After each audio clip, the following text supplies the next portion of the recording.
Hi folks, what you're looking at is a Ford F150 engine, a 5.8 1993 edition, and today we're gonna take off the timing chain cover and reseal it. That's this right here.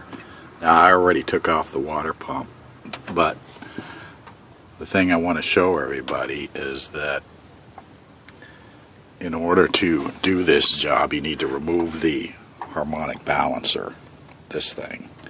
And the engine keeps spinning when you try to take it off, and the pulley, I already took the pulley off, but I'm going to show you how to do the flywheel lock for this job to keep the engine from spinning. The other YouTube videos you see on the internet don't show that. They only tell you that it needs to be locked. They don't show you how to actually lock it. But in order to do this job, you're going to need a couple of tools. You're going to need a removal tool, harmonic balancer removal tool, and an installation tool. And you're also going to need to remove the starter, which I already did. And I'm going to show you. The starter's removed and the flywheel lock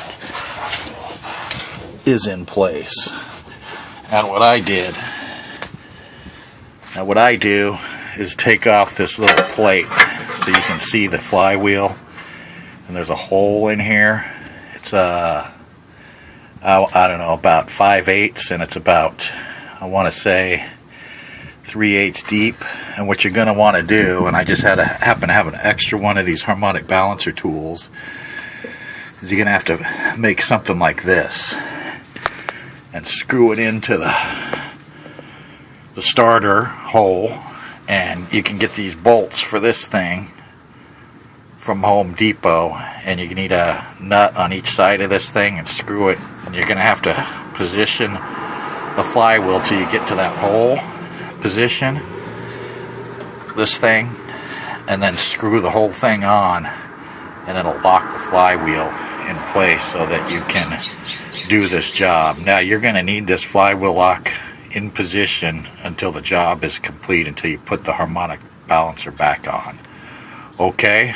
And I'll show you that in part 2 of this video.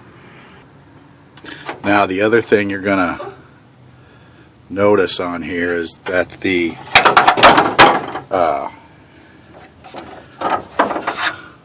this is a 15/16 bolt on the harmonic balancer that you're going to need. And I've already loosened it, but it's just a standard right hand thread. A lot of people think that it's like left hand, but it's not. And to break that loose, I just use a breaker bar and use your foot to push it that way. Okay, it's going to take a lot of force, but once the flywheel's locked, you should be okay. Alright.